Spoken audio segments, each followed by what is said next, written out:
my Zentangle friends. My name is Emmy, and I'm a certified Zentangle teacher.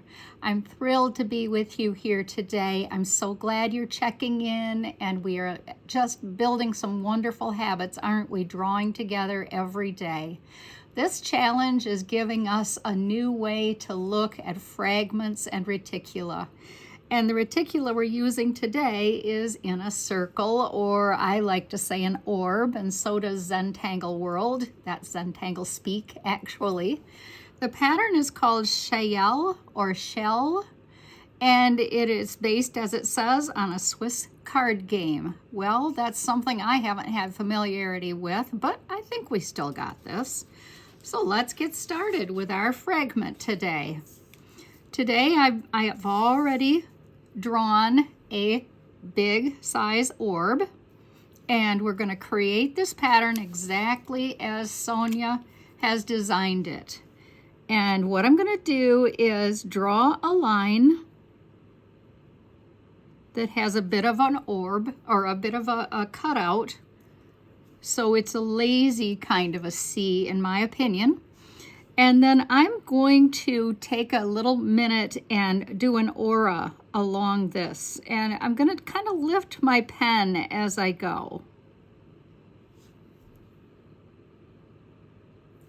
The next thing I want to do is come down here, not too far. My muscle memory is going, as you can see, and I'm going to draw another line. And then I'm going to do another aura line that has a few dots and dashes here and there as we're traversing. The way this pattern is designed, it's to be filled with orbs. And the orbs maybe touch each other, but they're not as tight as some of them that we do. So I don't feel like I have to squeeze them in, except from maybe the top, the sides, just a little bit.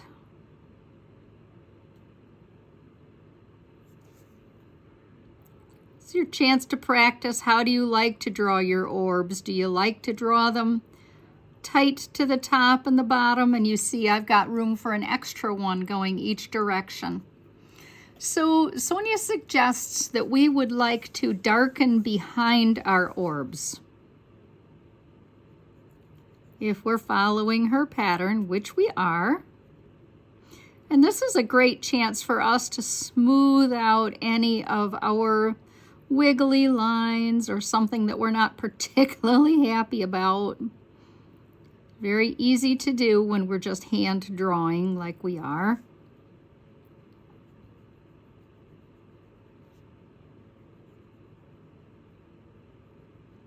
It would be very fun to use this in a whole row. I could see this being a part of a bigger piece. Well, all of them, of course, but this would be very fun to see as part of a bigger design, 3 or 4 of these. And they are quite reminiscent of Jetty's pattern, which is a Zentangle pattern. If you haven't already looked it up, Jetty's is a lot of fun. And my friend, and your friend too, Kelly, has also designed a pattern called Soul, S-O-U-L. And that's also very similar to this, but this is Sonja's fragment. We will follow what she had in mind. She has suggested that we might want to just draw a little comma, see, at the top of each, as an answer to shading. And then in the bottom, Sonja has taken the time to make a long line that turns into fescue, like that. Darken your little bulb on your fescue, travel back down, and widen it out at the base.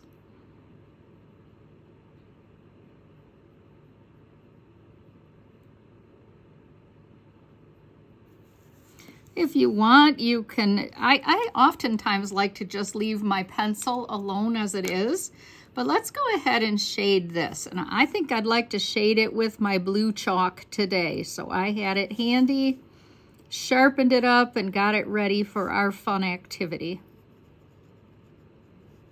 Just adding a bit of graphite in the form of chalk around the outside. You see that I did not even put that in pen, I just left it in pencil.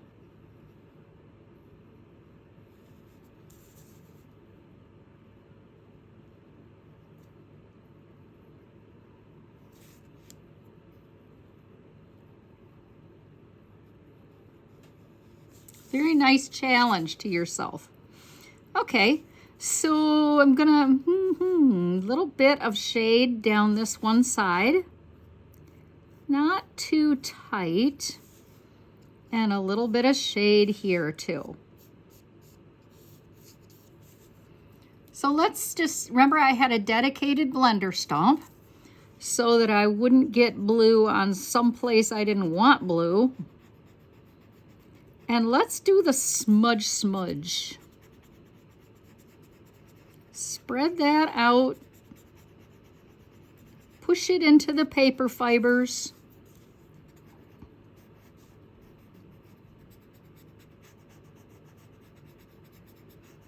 I love how it stays that deep blue on the edge, but then when you get toward the middle, you get a lighter tone and then it disappears. Isn't that pretty? It's so pretty. And do the top, soften that around.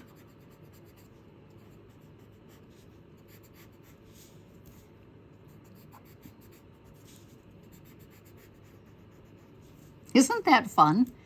It is just the most fun pattern. Okay, you know me, I've got something going on the other side here. So I was talking to you about the idea of fragments being on a wall or in a group or around something. So I put a couple of more fragments together for us. This is about a 1-inch size. And what I'm going to do is, and this is also in pencil, so take a minute and pause me and set yours up. And then let's try something new.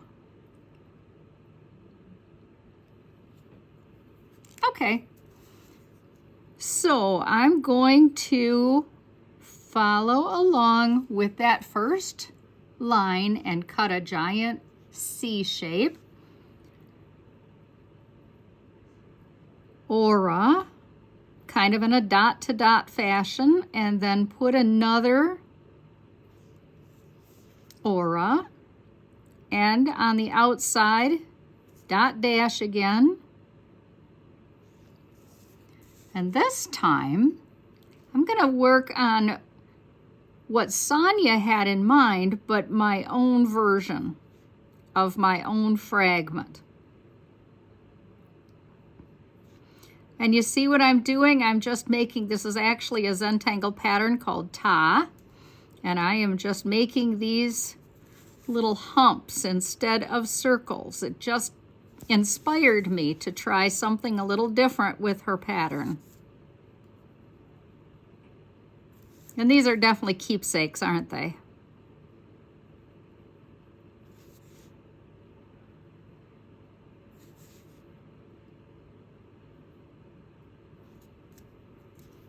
And then I think that it would be, I will use her idea of just a little dot in the bottom.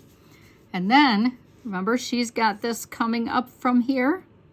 So a long stick that ends in a fescue type bulb. Darken, travel back down, and allow it to widen at the bottom. Easy, easy, huh? Let's do another one.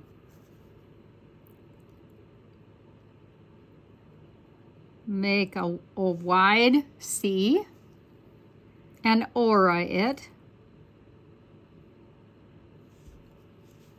Make a second wide C and aura, dot, bigger dashes, This time I'm going to follow along with what Sonja wanted, except that I'm going to put mine just ever so bit tighter together. See how I'm squeezing them together? My orbs, squeeze them in.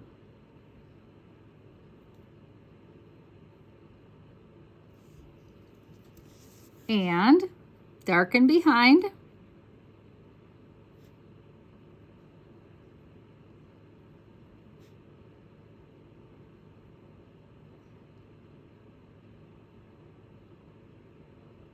Smooth out any rough edges that you weren't particularly pleased with.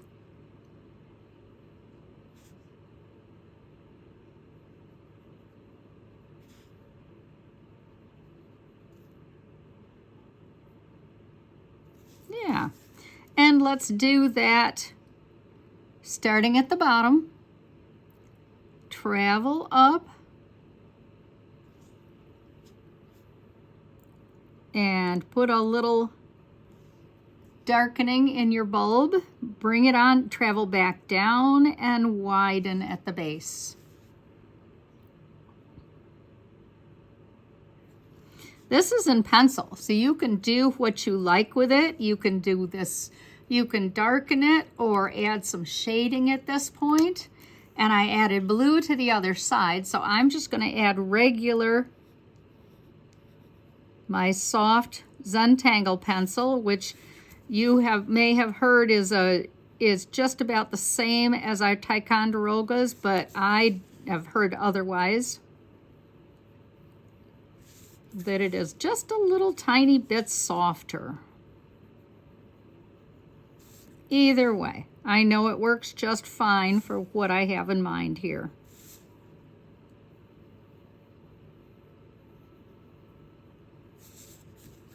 So, grab your blender stump, hopefully not the one with the blue on it. That'd be a big surprise, wouldn't it? I've been known to tape them together when I have been using different shades and I've got to dedicate them.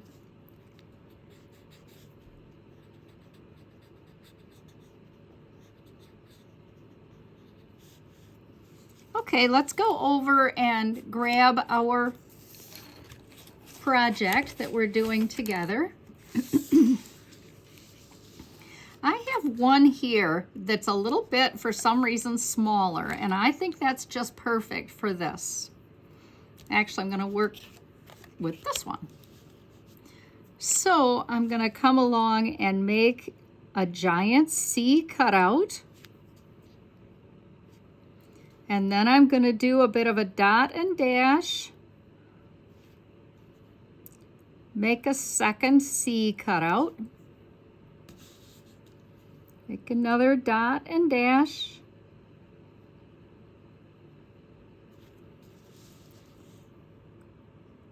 Put your orbs in the middle. Your choice how you want these to look. You are the artist. I am just the artist guide. Okay, remember the little commas?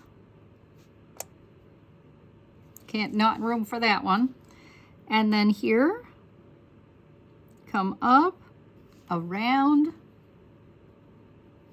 darken,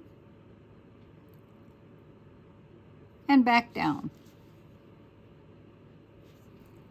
May want to go around this bit right here. Well, you have a chance. This is kind of underlaying the other that we have made.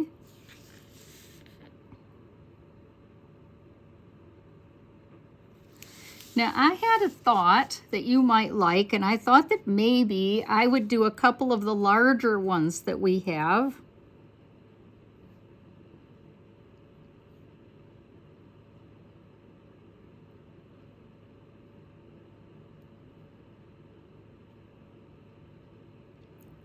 Kind of like that.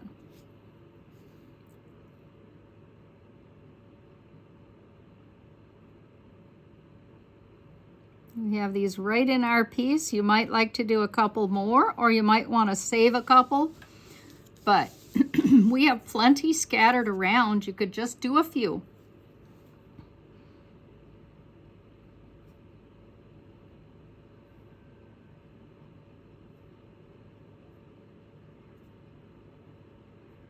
Certainly are small, but it is a very fun idea. Way to use these bubbles.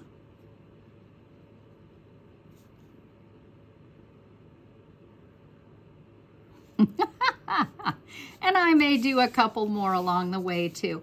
I hope you enjoyed today's activity. Thank you so much for being here for day 14. I am enjoying the process and looking forward to seeing you tomorrow.